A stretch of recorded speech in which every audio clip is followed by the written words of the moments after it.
បើសុំបានជួយសុំឲ្យខ្ញុំផងជីវិតបាក់សីអស្រីព្រឹក្សា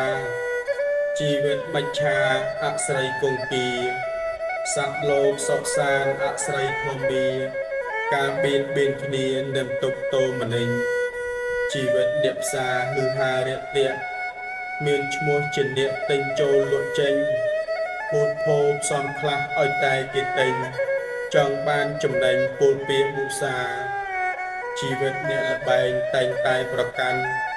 ឃើញគេដូចក្តាន់ខ្លួនឯងដូចខ្លាឈ្នះមកស៊ីចាយឥតពិចារណាពេលចាញ់ឆ្លេឆ្លាខ្ចីបុលបញ្ចាំជីវិតកម្មករខំត្រដោររស់ហូបតែមួយពោះខ្ញុំគេរត់ឆ្នាំពេលឈឺដេកញាក់ខ្វះប្រាក់អត់ថ្នាំជីវិតរងកម្មរស់ចាំថ្ងៃខ្សែអ្នកចំការស្រែថែភោគផល្លាបេះយកទៅផ្សារលក់យកកម្រៃចិញ្ចឹមជីវិតសន្សំសំចៃខិតខំរាល់ថ្ងៃលេងធ្វើបុណ្យខ្លះ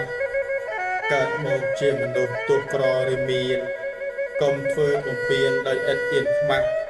ធ្វើការរកស៊ីគិតគូរឲ្យច្បាស់ខំធ្វើផ្ដេសផ្ដាស់តាមចិត្តលោកលួន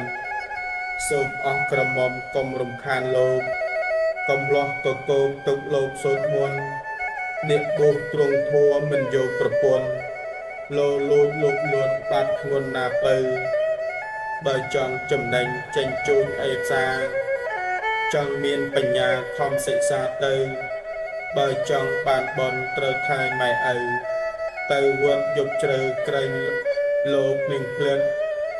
បើពិតចិត្តធัวត្រូវជួយសាសនាបើចិត្តជ្រះថ្លាត្រូវមានអំណត់កុំធ្វើអាចារ្យចំនួនក្នុងវត្តនៅរកប្រែតប្រកបព្រោះតែតណ្ហាសូមសុខបរិជនអានហើយគិតចោះបើខ្ញុំថាខុសសូមទានមេត្តា